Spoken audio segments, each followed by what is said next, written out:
This is the Horse Radio Network. This is episode 123 of Horsemanship Radio, brought to you by Omega Fields, the world's best omega-3 supplements for horses. Horsemanship Radio is a part of the family of the Horse Radio Network. And today we have two amazing wranglers all the way from Colorado.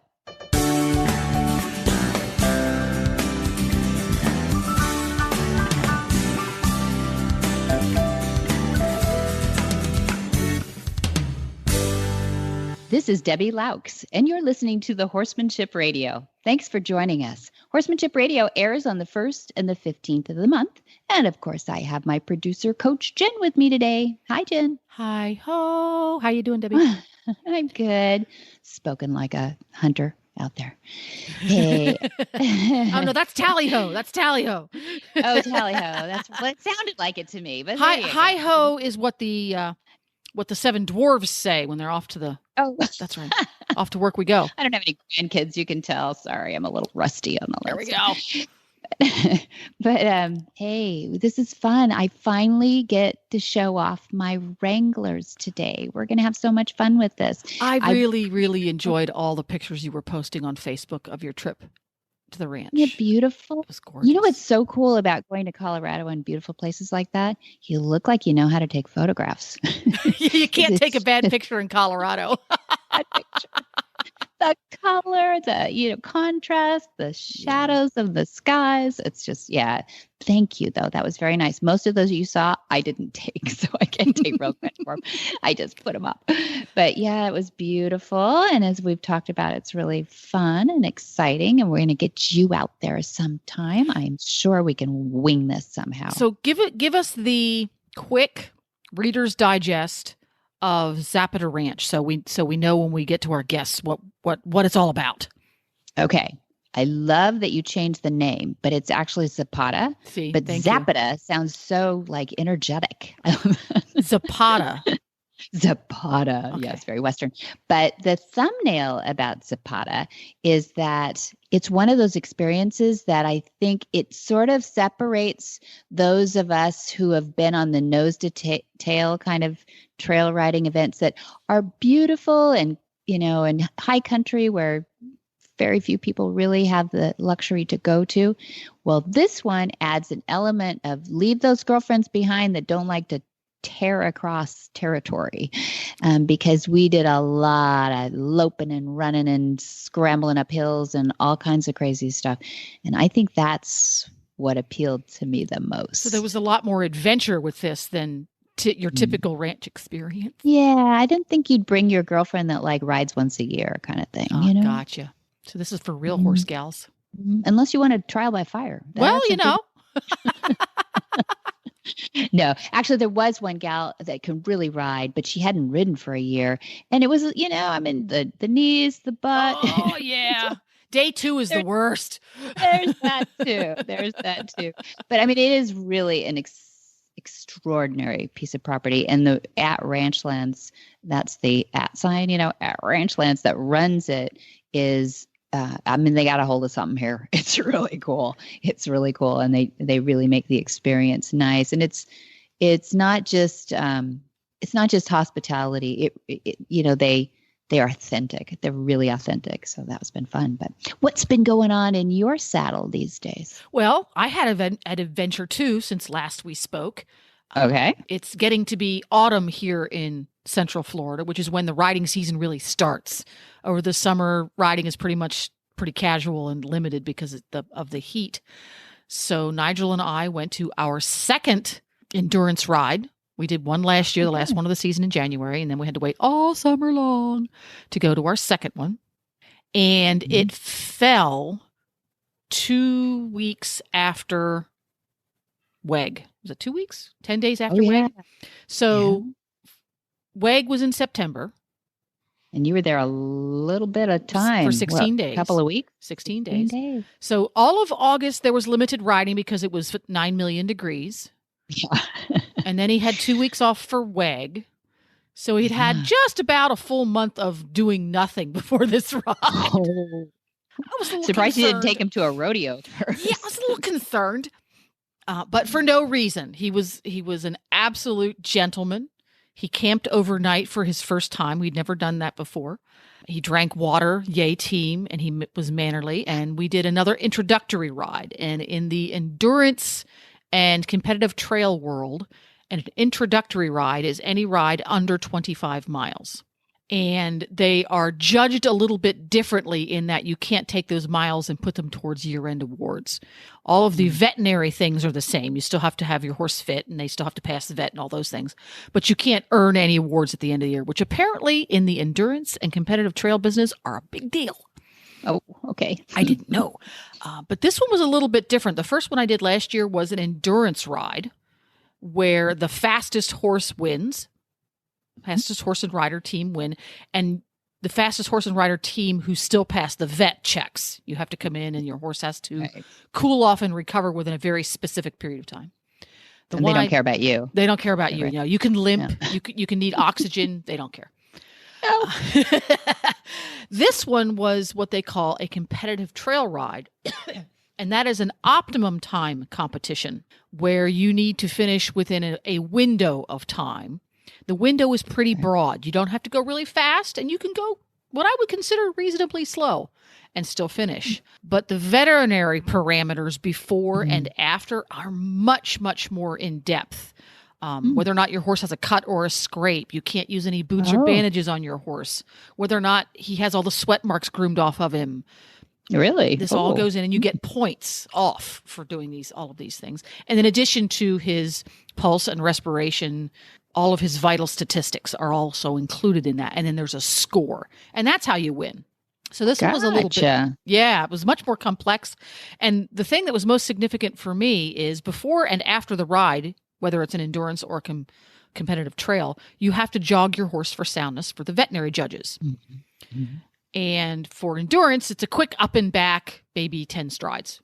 Mm-hmm. For competitive trail, which I didn't realize till I got to the ride, you have to do up and back, and then you also have to do a circle each direction. But you're doing this in hand. Yeah. So I got, oh, golly, didn't you practice that? Were you winded? It's like, it was all I could do to make it through. I'm limping the whole way, you know. And I was quizzing all of the other competitors who were much more experienced than I about how to do this. Because how do you trot your horse in a circle in hand to the right? Well, you have to teach them to lead on the left and trot in hand on the left, right? Because I'm not going to run around that circle on the outside with my 17-hand horse. Just not that fast, people. So that was the big struggle. And I have to thank so much of the groundwork that I do with Nigel, inspired by the language of Equus and watching Monty Roberts University videos. Although I didn't practice anything that consisted of trot in hand or do a circle in hand, all of the other work played into that. So that when I did ask him to do it, he's going, yeah, I'm on your page. We do this groundwork together. So it still paid off. So I was very thankful for that. Yeah, no, that's great. It's I'm glad it paid. I mean, I'm glad you recognized actually that was there were some horses there that needed to watch some Monty Roberts University. There were some rearing and some bucking and some striking and some keep trotting and the rider, the human got left behind as they trotted back to the trailer. There was all of those. Oops. Yeah. Donuts. Yeah. That's what we have to do if we lose our horse. I was not the one whose horse got loose. Yeah, no. Okay, I was not the one. Clarify that really quickly. Yay. Yeah. Okay, good. So now, are you excited? Do you have to graduate from this now because you did well? I mean, you are not required by the rules to do limited distance first. You can start out at a 20. You can start out at a 50. They don't care. I chose to do them the first time because I had no idea what was going to happen. And the second time, I like incremental. Yeah, incremental. It's like, I'm much more worried about me finishing happily because Nigel, being a thoroughbred, he'll go till he drops. Oh, but I want him to learn that this is fun. It's happy. There's no reason to rush. This is not the morning workout at the racetrack. You don't have to start off at a gallop. Mm-hmm. So we're kind of taking it a little bit. So in December, I believe, December is our next ride, and that's going to be a proper 25. And that's going to get a little bit tougher because 25 miles will take between 4 and 6 hours, depending on how fast we choose to go. And halfway through, they have a vet check. You have to dismount, trot your horse, take all of his respirations and all those things, and then you get back on and then you continue. And there are a lot of rules in endurance. Let me just say that out front. There are a lot of rules. Yeah, you have to study all this stuff. I have to read it again and again because they use all these acronyms. Acronyms like crazy. They're worse than the military. Yeah. And I'm going to I hate that because even if I've heard it before, sometimes I can't remember, you know? And one of the things that we worked on was learning to be still. Mm-hmm. Okay. And that was one of the videos that I watched on university. Came in very, very, very handy because when you're doing your vet checks, there's dozens of horses all lined up. So you have to wait and kind of wait in line. So a horse that was comfortable with the process of just be still and be with me, very handy. Because if they're upset about it, even if all they're doing is being upset, that keeps their respiration and their pulse rate up. Exactly. The word is recovery. Yeah, no kidding. I don't understand why people aren't working on that more often. Even just standing, like when you line up at the end of a class for ribbons, right? Yeah. You know, you've got the horse that's just all hyped up and everything, and he's got to go into another class next. And they just are using up energy. And it just, exactly. It makes so much sense to train this at home. Yeah, so good point. So regardless of what discipline you're in, the process of teaching your horse to take a deep breath and let his adrenaline go, and you and your horse both just be still and being in the moment, it's universally valuable. It is, Jen. That is so good. You're so right. I mean, in human terms, we call it mindfulness, where you're just in the present and your physiology comes down. I didn't know that's what it meant. Horses are pretty good at that. You know, they really, they sync with us. So that's something you need to teach at home. And it just takes time. It just patience, but it's a lot about us too. Yeah, and that's a good thing for us. Mindfulness. I like that. And ding, ding, ding.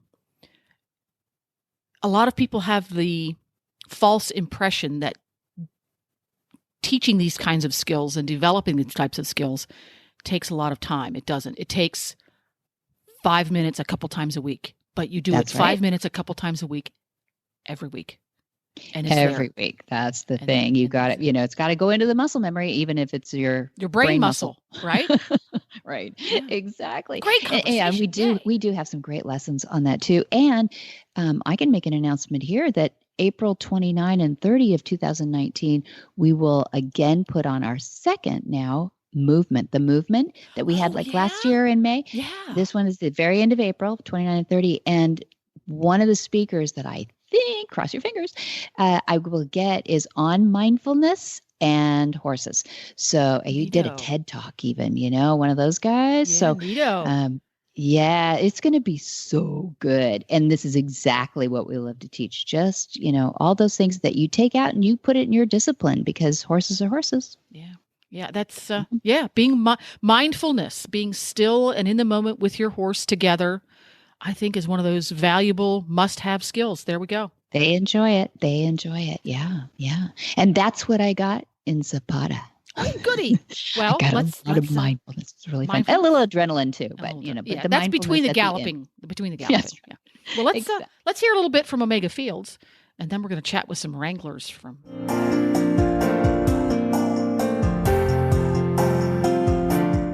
Hi, Joe Camp here to share about Omega Fields.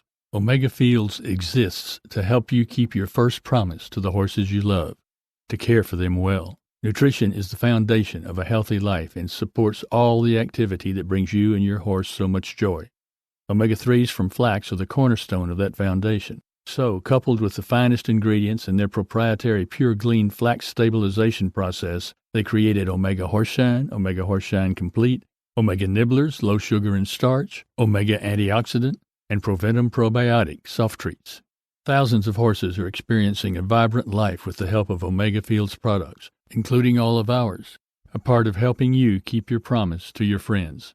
Nutrition for a healthy life isn't just their slogan, it's their purpose.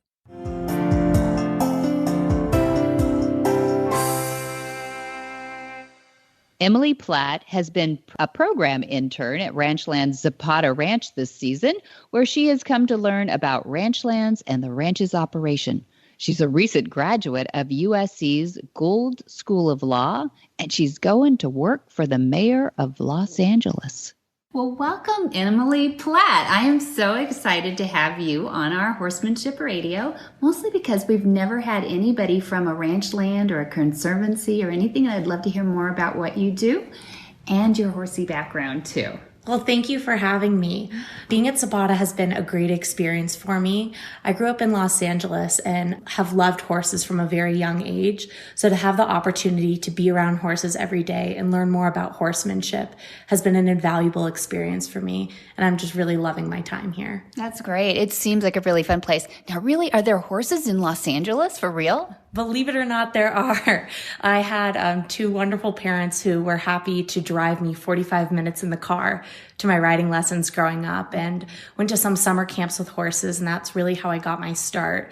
But to have horses right in my backyard, that's a new experience for me, and I'm really loving it. And I wish I could find a place in Los Angeles where I could have that same access that I have here. Yeah, that's so pretty like this too. So people who have not seen Colorado, or specifically Zapata, which is in the southeast corner, close to the border of New Mexico, really. It's about an hour from the border of New Mexico. There you go. I mean, I can see Alamosa on the map. So you kind of get an idea that we're in the middle of nowhere, which is just lovely, isn't it? It's beautiful. The San Luis Valley is a really gorgeous area, and I actually spent some time in Connecticut. So to know that the valley itself is the size of the state of Connecticut, and you can just see from side to side of the valley encapsulated by the Sangre de Cristos and the San Juans is really special. That's crazy. That is crazy. And there's sand dunes, and we'll talk about Zapata in just a little bit, but I wanted to give a little background about you, Emily, and your growing up. So how did you end up spending time in Connecticut or the East Coast? My family moved to the East Coast when I was 15 years old, but I grew up in Los Angeles. After moving to Connecticut, I spent some time doing my undergraduate in Washington, D.C., and then was lucky enough to make it back to California. Yeah, so you went to school at the American University, am I saying that right? That's right, in Washington, D.C. In Washington, D.C. Is that where you got an interest in politics? You know, I really didn't expect myself to end up in politics and in the political arena. I did do my undergraduate in some sort of legal studies and political philosophy studies, but I always anticipated myself to go more into the private sector. And actually, I thought I would be an entertainment lawyer when I entered into law school, but I think politics is really my true love, and I really enjoy being in that arena and being engaged, those kind of discussions and issues. So I found my way back eventually. Did you want to do entertainment law originally when you thought about that because of Los Angeles that you had been? Yeah, that's right. And when I was looking at law school programs, I had that in mind. Mm-hmm. And then it was through my work working with pro bono clients that I really found out that politics and political issues and legislative reform and criminal justice reform was where my heart really was at. Wow. And that's a mouthful. And so then you went to law school where? I went to law school at USC, University of Southern California. Yeah, that's not easy to get in there. Yeah, so that's wonderful. And you graduated just? I just graduated in May, so this is kind of my work vacation in the meantime. So I met Emily here at Zapata because I'm up here riding horses with a bunch of girlfriends, as I do annually. We get together and do some things. And I thought, you know, you're going to find somebody who's got wanderlust, or you've got somebody who's trying to take a gap year before you start university or something, but you're not at all. You're ready to kind of live life. But is this more like a job for sowing your wild oats, or more like something memorable to tell your grandkids? I think this is a bit of an adventure for me. This is a unique experience, and one that I thought I could really only live when I was, in my 20s and had the time. And I didn't see a time later on in my life where I would have this chunk of time to be able to do something just for me. And this kind of felt like my time to do something for myself after putting myself through school throughout, and I'm happy about the reward. Yeah, I am so glad you did, because it's been really fun to have you here, and all the wranglers are really good. I understand you're an intern, not a wrangler, though. Tell us the difference. That's right. So wranglers work every day with the horses and are responsible for taking guests out on rides, but interns are more jack of all trades. We get to do a lot of different things, and we We'll take guests out on hikes. We will do the work in the cattle moves. We will go over to the sand dunes and take guests to the sand dunes. So we get to have a hand in a lot of different aspects of how the ranch works. Yeah, and don't let her fool you too. There's a lot of grunt work involved in. Probably the wranglers too. Fence fixing and other things that you have to do around the ranch, just like real ranching, right? That's right. We all participate in making the ranch run. We don't have outside help. The females that you've met here, we're all the ones who are, making this place work and making it tick. And that really adds to the teamwork aspect of being here, which I've really loved. Yeah, it is. We should get into what Zapata is or how they've evolved or what it's become. But first, I just wanted to make a point that, yes, she said all the wranglers and interns seem to be women, and the cooks are males. Perfect.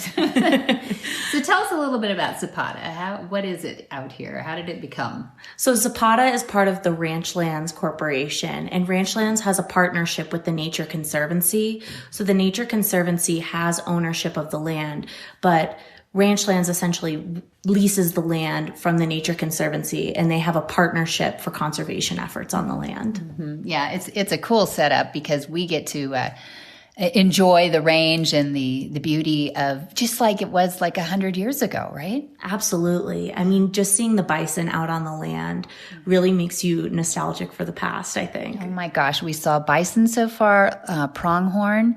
We've seen wonderful jackrabbits that are just like, how much do they weigh? They must weigh like 40 pounds. They're the huge. Jackrabbits, I would not be able to measure that, but compared to a 2,500 pound bison, okay, true. There's your scale measurement. The bison are awesome, really cool, yeah.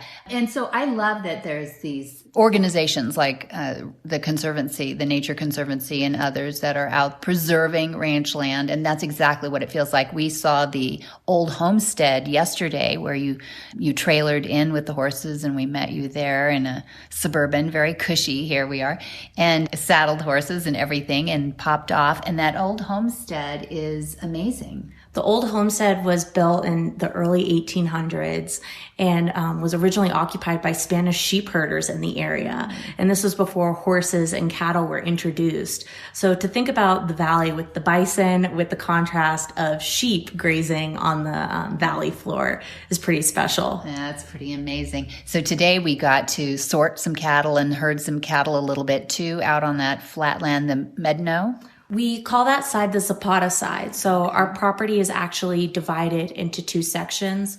One section, we keep our cattle and horses, and that's roughly 50,000 acres. And then we have an easement running through the property, which we call Lane 6. And to the right of that is another 50,000 acres where we have our bison and their free roam. And that's the Medno then? That's the Medno, exactly. Okay, so we were on the Medno yesterday and Zapata today. That's right. Yeah, and the cattle are just, the babies, of course, it's not spring anymore. They're not tiny, teeny, but they're still small. And they've all been branded and they've had all their shots. And if they're not going to be kept for breeders or for bulls, they're going to be done with what? Does the ranch harvest them? Do we eat them? Or what do we do? That's right. Those are Black Angus beef cattle, and they are sold for meat. So we sell them as organic meat. So you could walk into Whole Foods, Black Angus grass-fed organic beef, and it could be, one of the cows here from the Zapata. Yeah. So it's incredible that we actually get to herd cattle and see cattle that are worked just like they were, 100 years ago, 80 years ago, I suppose, on Zapata. That's right. It's all done on horseback.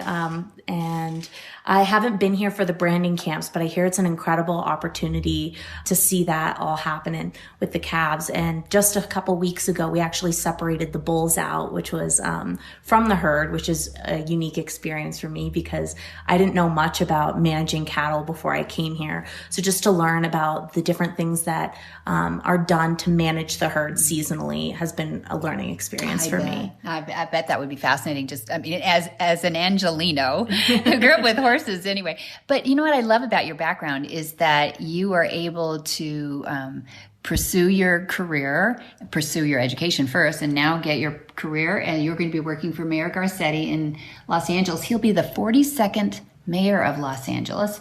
And I did a little looking up on him, and that it looks like he's really a return to roots, creating a safe, livable, prosperous city, as they all want to do, I know. But it sounds like some of the things he's doing are really getting back to our roots of Los Angeles, which is great, as opposed to trying to be, I don't know, the rails and all the crazy stuff that'd be great, but we really need to focus on infrastructure right now. Yeah. Absolutely. And I think he's really started to address that because he does have a lot of conservation efforts, like creating the watershed department, dealing with water runoff in Los Angeles, and realizing that there is a large environmental impact in Los Angeles, and that we need to do everything we can to conserve our land and our water, especially after all the fires that we've experienced as of late. We sure have, and no rain. So I think environment in Los Angeles is huge. Is that something that you're going to take to the mayor's office? I mean, is that what you're hoping to affect? I mean, every experience that I've had here, I plan to bring with me to pad my background.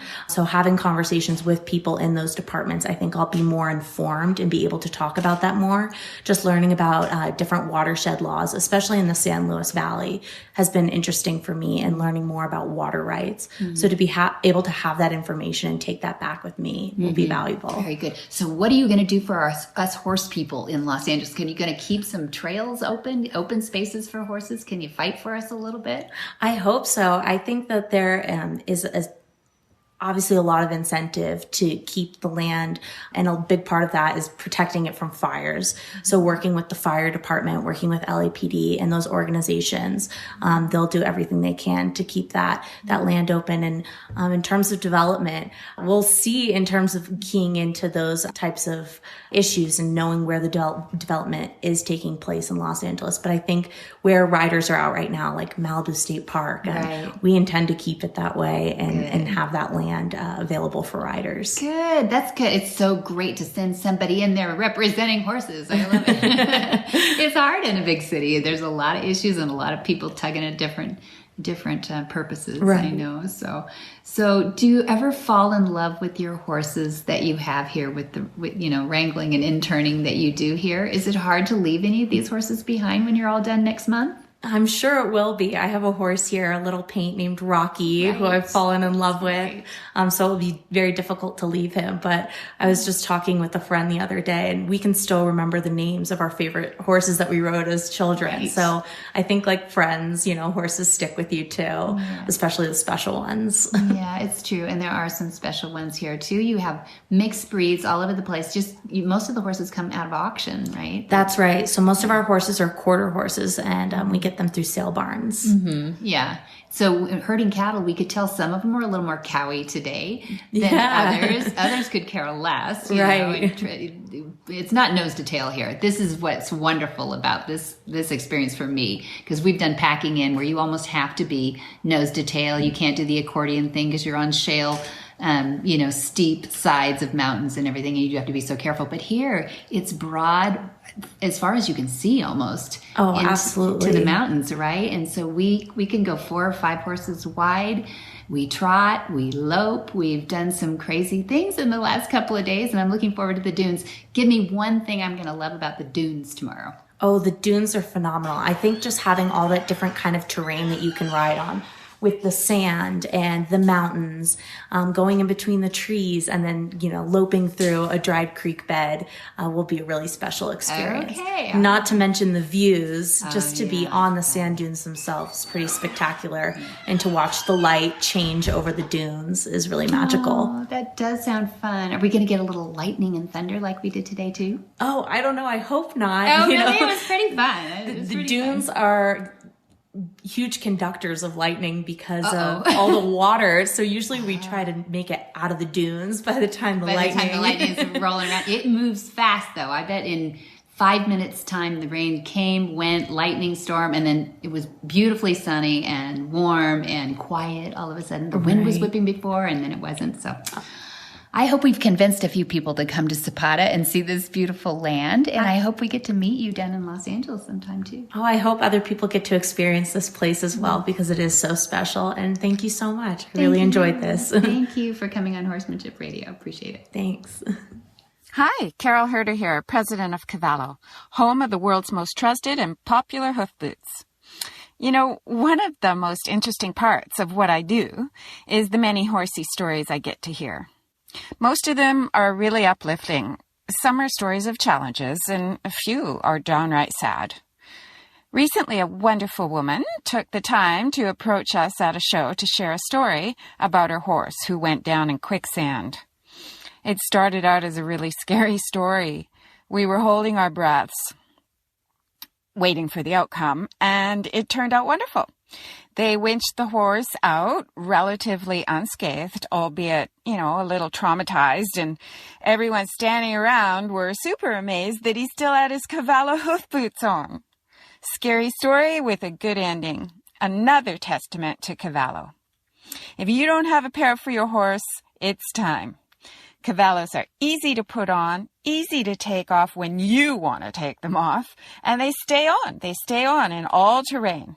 Cavallo, the world's most trusted hoof boots. Claire Forbes is a head wrangler at Zapata Ranch. She grew up in Maryland's hunt country, showing ponies as a child and working with thoroughbreds throughout high school. Claire started as an intern at Zapata in 2016 before her senior year of college. She graduated from Hamilton College with a degree in geosciences, but is hoping to pursue her career in ranching and sustainable food systems. This is Claire's third season at Zapata, and she plans on returning to the ranch next season too. Well, welcome, Claire Forbes. I'm so excited to talk to another wrangler with the Zapata Ranchlands. You'll have to correct me if I'm wrong on all this. You're not an intern. You're a wrangler. You've been doing this a while, correct? Yes. So this is my third year at the ranch. I'm actually the head wrangler this year. Oh. I started out as an intern my first year, last year wrangler, this year the head wrangler. Yeah, we've been talking to an intern, or let's see. Emily was an intern, Anna is a wrangler, and now you're the head wrangler. So we're working our way up. And tomorrow I think we're going to talk to Kate, who is, what is Kate's title? Kate is the ranch manager of Zapata. Ranch manager of Zapata. And she has a different accent altogether than you all do. That'll be an interesting interview. So I brought you in because you have an interesting background, and you're making moves to get into some of the training of the horses here too, which is really interesting. So what's your horsey background? So I grew up in Maryland, which is very much old school English. I grew up in horse country there, so lots of steeplechasing and fox hunting. So I was first put on a horse when I was 3. It was at one of the local fox hunts, and when my mom took me off, I started screaming, and I made a huge scene, so they had to put me back on to the very last minute. And then I started taking lessons when I was 5 in equitation. Shortly after that, I started showing equitation and pony hunters. And then in high school, I was offered a job exercising horses for a farm that took young thoroughbreds and retrained them for different careers. So we did different things. I started 2-year-olds before the racetrack, and then I worked with 2 through 10-year-olds coming off the track, and we retrained them to be show horses, fox hunters, steeplechasers, pleasure trail horses, just kind of whatever they wanted to do next. So I did that for 5 years. Wow. Was that through an organization like a rescue OTTB thing, or no? It's just a private yard that I worked for. So it wasn't your typical boarding farm. It was where mostly individuals sent their horses to be trained and ridden every day. Wow, that's great. Good cause too, by the way. Oh, I loved being a part of it. I'd never ridden a thoroughbred before, but I fell in love with them. They're my favorite breed, and I always love getting the chance to ride a thoroughbred. Yeah, good. Not only are they fast, but they do have good brains. They're so intelligent. So it was really incredible to work with them, because going into the track, they're taught one thing, how to run, and they can learn so quickly how to do so many other things, like more technical flat work, jumping, racings of other types like steeplechase. They've got a great mind. So I've got a picture of you on the East Coast, sort of rescuing or repurposing anyway, OTTBs, off the track thoroughbreds. How do you end up in Colorado? So I started working or thinking that I wanted to work on a ranch mostly through wanting to know more about sustainable cattle production. So on the East Coast, large-scale ranching is kind of mythical. You don't see it very often. And I wanted to learn more about where my food was coming from. And it was an added bonus that I got to work with horses and use horses as a tool to get a job done, because that was a different relationship that I had never had before with a horse. Yeah, that's interesting that you say relationship, because I feel like that's how we evolve a little bit with horses, is that they're, a challenge, a piece of equipment, maybe a little bit, is something we learn on. Right. But eventually you kind of find out there's a personality in there too. Right. And I think, before, when I was riding mostly sport horses, we were training them for competitions and a different type of job. So it was a unique change to start using them to make my actual workday easier. And, they're really beneficial for moving cattle, or when I have to check fence in a, pasture with difficult terrain, they make my day infinitely easier. Yeah, absolutely. So how does this, we're on Zapata, Ranchlands. Where do you get your horses? So we're a ranch management company, so we operate different ranches. Some of our horses, we have a breeding program on a different property, and so some come through there. But where is that? So they're bred at the Chico Basin, that's in Colorado Springs, and then they're started at our ranch in South Dakota called the Wilder. Most of our horses, though, here at Zapata, they come from all over. So either from friends of the ranch, auctions, sales, from all different backgrounds. And then we kind of work with them to put them into our guest strings so that we can have all different types of guests ride them. So that's your big responsibility, right? That you're the head wrangler, because you're going to match people, the guests, with horses. You're making sure that your stock stays healthy. And so Emily, our programs director, she's the one that matches guests and riders.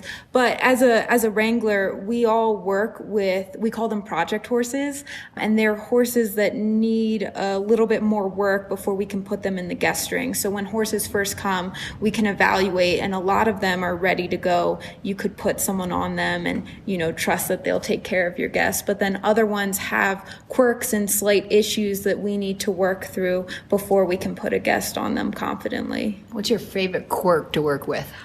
I think one of my favorites is when they're herd bound. I like working with them so that they can go off on their own and do their own tasks, because I think that's one of the most, it's one of the most common and one of the most frustrating tasks, because a lot of times our pastures are so big, you have to spread out pretty far if you're going to move cattle or find an issue in the fence or something like that. So having a horse that can move off on their own is a very valuable trait. True. And so that's something I like to work with. And it doesn't always work, but I've had pretty good success. It's a pretty common problem these days, actually, when horses, are stabled together in close quarters a lot. And I totally get it, because our horses, they all go out and pasture together, so they're together all the time. And, they are a herd animal, so it makes sense. And I think there's nothing wrong with wanting to be with the herd, but having the ability to say, okay, that's fine, we'll go off and do something else is very valuable. Sure. That's a nice part we should add right here, that they go back out to pasture at the end of their work day. Could not even be a whole day maybe, but they're on pasture a lot, which is really nice. Yeah, so the great thing about what we do here is we don't supplement any of the feed. They only are on pasture, so no grain, no hay, which is a really incredible thing for me to experience, because coming from Maryland and the horse world that I did, we're pretty invasive in a lot of aspects of horse care, but here it's a much more natural base. So I appreciate getting to learn that and be a part of that. Yeah, that's pretty amazing. And the hooves are solid. Everybody looks good. No shoes. It's and their condition is great. And if it isn't great, then we look at that right away, and then maybe we won't put riders on them, and we'll just let them continue to eat 24/7 until they pick up their condition, rather than supplementing them and getting them kind of hooked on needing additives. Good. Who were some of your trainers when you were? How old are you, though? I'm 24. You're 24. So it's not like you were 44 and we've been talking about this a long time. So, what was some of your inspiration to get these training methods done for you? I think most of what I've learned came from the farm that I worked at in Maryland. So I worked for, my bosses were my trainers, Bruce Fenwick and Dawn Williams. They're big in the steeplechase world. And a lot of times they turned me loose and just let me kind of figure out how to work with these young horses and, gave me little tips. And I think that really helped kind of learning it on my own, because for a long time while I was working for them, I didn't take any lessons. I just watched other people ride, and that was really helpful. Mm-hmm. And transitioning from a very small saddle to this big fat Western saddle, how was that for you? It was actually pretty easy. I had a great foundation from English, so it was easy to make that switch. You're a good ride. And I still apply a lot of my English foundation to my Western riding, which I think is important, and it makes me more successful with some of the horses I work with. Mm-hmm. So it was a pretty easy switch. Good. A horse is a horse, right? Mm-hmm. This past winter, I went back and I trained in Maryland, and it was a little bit more difficult making the switch back to English. To that little tiny saddle. Yeah, took a week, but then it was good. Does it? Yeah. Mm-hmm. So what's your favorite breed then? Is it the thoroughbreds? I don't see a lot of them out here though. Is that something? I don't either. I'd like to see more. I think they could be a great ranch horse if you find the right one. It's definitely a thoroughbred. I think I'll always love them because I got to work with so many of them. And there's the Retired Racehorse Project, which I follow on and off, and I like in their end of the year competition watching the ranch horses work, and I'd really at some point like to be able to do that also, take some horses off the track and retrain them for ranch work. Good for you. Yeah, it would be a good inspiration. I think there's a lot of thoroughbreds out there that could use repurposed lives, and if they're good, solid, and healthy, then there is no reason. I mean, they really come from the Arab breeds, right? With endurance in them. I think their speed and their endurance could make them really great ranch horses. If you have to chase down a calf that's running off, they could get there in time. So I think if you choose one that's solid enough and could handle the terrain, then you could have a great horse. Right. Need some hooves out here. Yes. It's true.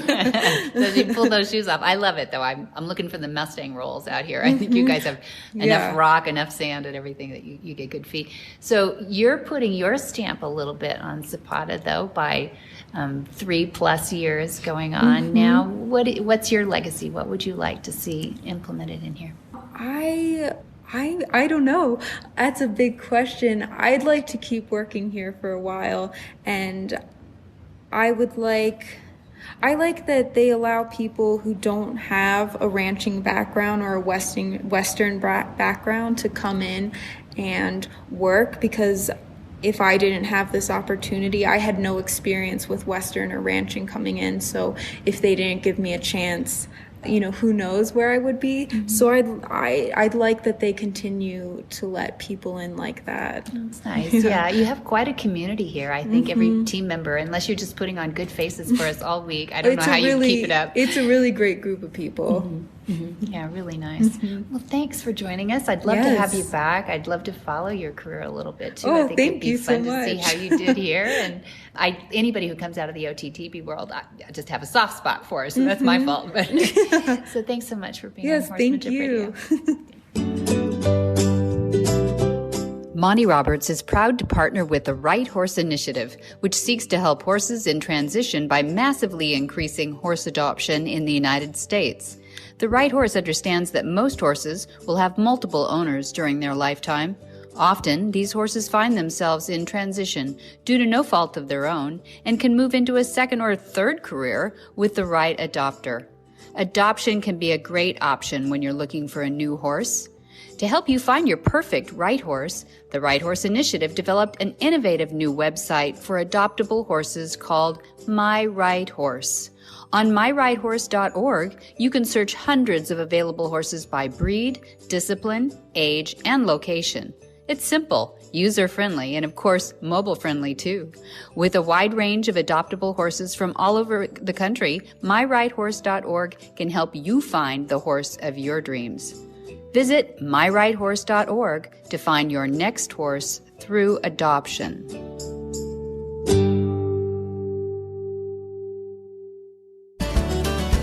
Whisper the language of the herd. Listen, you don't have to say a word. It's time for Jamie Jennings to fetch an email from Monty Roberts' inbox and share a morsel of Monty's wisdom in a little segment we like to call Ask Monty. Leave this world a better place than mine. The magic in the language of the herd. Dear Monty, I have a 9-year-old Arab quarter horse who is a very sweet fellow, and I use your methods with him. He loves to go out on the trail, but he gets more and more excited if we go out with more than one horse or 2 other horses, and after an hour or so, he is so excited and wound up that he just wants to run all of the time. Either that or a bone-jarring fast trot. I need help on how to calm him out on the trail. Should I get off for a little while and let him cool off? I try to stay relaxed, but after a while, we're both anxious and no fun to be around. When I get him back to the barn, he is exhausted and I am too. I'm getting my own round pen soon. Would additional round pen work help us? Monty's answer. Round pen work never hurts when done properly. Causing the horse to walk, trot, and canter in the round pen on a loose rein is effective therapy for the problem you've stated. Just doing round pen work, however, is not the entire answer. A good horse person takes the position that any one time one should work with small problems or small portions of big problems. The round pen work falls in the category of a small portion of a bigger problem. One needs to make the transition from less challenging environments to more challenging environments in a logical and effective manner. This means making the transition in small steps. The round pen is great as a beginning tool. Then obviously it is advisable to move to a slightly larger area with good footing and continue to create a quiet attitude on loose reins. Graduate from the second size to a slightly larger area and then eventually move to an outside enclosure. It is likely that your horse has galloped like the wind with other horses while in a trail riding sort of environment. For a sensitive horse with a lot of energy, this is a destructive procedure. Often horses who love to run in the first place will develop a strong desire for going fast whenever they are with other horses in these circumstances. I have seen horses that I have concluded would never be quiet trail horses after developing this habit. If you are to be successful at correcting this behavioral pattern, you will need a great deal of patience and the cooperation of several friends and their horses too. If you can recruit this group of horses and riders, then the method I've seen work most successfully is as follows. Your friends agree that they will ride at a walk only. They further agree that they will ride in an area that is open enough to allow you and your horse to circle one or more of the other riders. It is further advisable that the footing be of a nature acceptable to the cantering horse. You should allow your horse to walk on a loose rein, just as he will remember he did back in the round pen. You should not pick up the reins and tease his mouth in a fashion requesting that he go slower. Instead, leave the reins down. If your horse picks up speed, he will obviously be passing other horses. Let it happen. When approaching the front of the group, bend your horse's energy either to the left or to the right and let him trot or canter in small circles around the walking horses. You may be circling 1, 2, or 3 horses, but your circle should be small so that your horse is working. When your horse is executing these circles on a nice loose rein, ease him back to the walk near the rear of the group and allow him to walk on a loose rein with the other horses. Should your horse once again choose to increase speed, passing other horses, leave the reins down and repeat the same process, but in a circle traveling the opposite direction to your first one. It's important to always work horses in a balanced manner with both left and right work in each session. This is psychologically as well as physiologically advantageous. Repeat this process until your horse is walking in a relaxed fashion or until the ride has concluded. If you find that you've executed the entire ride with your horse failing to walk properly, I recommend that you set a date and a time for the next ride and repeat the procedure. Remember that I told you need friends who are extremely cooperative. It is my recommendation that you make copies of this answer and distribute them amongst your trail riding partners so that they too will understand the suggested plan. Once they've seen the roadmap, it is more likely that they will stay the course. For more of these insights into good horsemanship, go to www.montyroberts.com and click on the orange banner that says Get Free Horse Tips. Hi, I'm Monty Roberts, and I'm dedicated to training horses without pain. You can learn to do it too on my Equus Online University. Western, English, the beginner, or the advanced rider. It doesn't matter. You can connect with other students online too, on our forum, and there's a new lesson every week. It's a lifetime of learning for you on my Equus Online University at montyroberts.com. What in the wide, wide world of sports is going on here?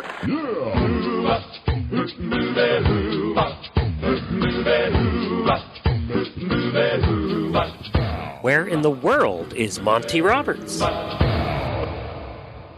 Monty is looking forward to meeting some new friends, two-legged and four-legged. I'm going to skip to February 2019. That's February 15 and 17. That's a President's Day weekend. And we're having an equine facility management clinic, part of CHA.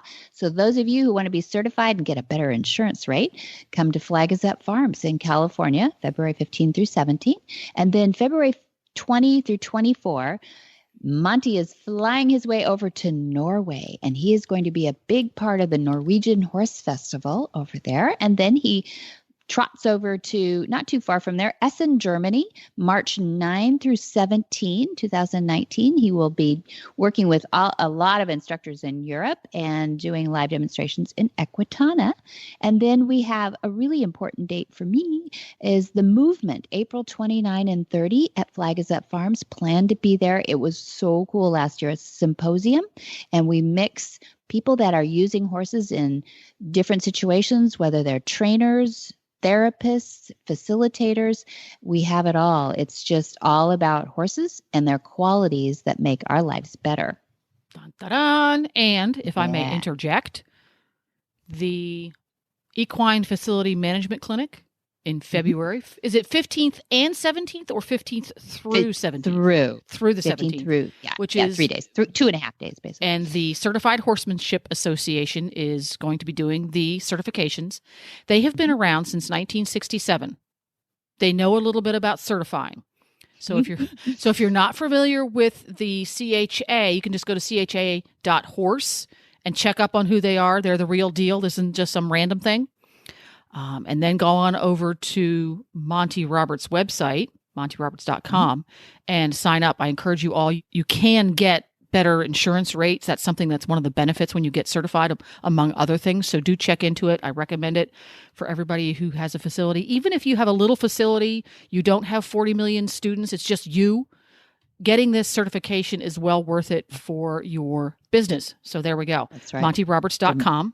Or if you have questions and you just want to ask a real human being, they have real human beings at Flag Is Up Farms, and you call 805-688-6288 to speak to one of them. And for details about today's show, you can go to horsemanshipradio.com, where you'll find links and pictures and more information about our guests, including Zapata. Yes. Yay, I got it right. Oh, my gosh. And as always, we love your feedback. You can follow us on Facebook. It's Facebook, Monty Roberts. Go to the one that says Monty Roberts with the little blue check mark. That's the official page. And Monty is on Twitter. That is right. He tweets. It's Monty_Roberts. And if I remember right, you can listen to this show on iTunes, your favorite podcatcher. You can also listen on the HRN app. You can find it there. Go to your app store, search Horse Radio Network, download it today. That's a really good way to do it. And don't forget my new favorite, Instagram. Oh, that's right. He's on Instagram. Yeah, he's on Instagram, and that's so fun. Pretty pictures. And I'll mention one other thing, too.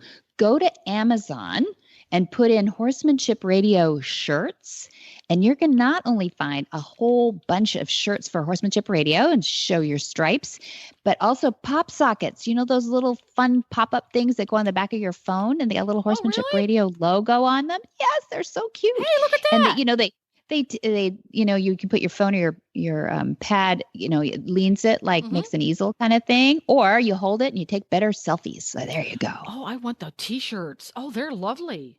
Aren't they cute? I like them. They're really cool. Yeah. So go to Amazon, and many thanks to our sponsors too. That's Omega Fields, Cavallo Horse and Rider.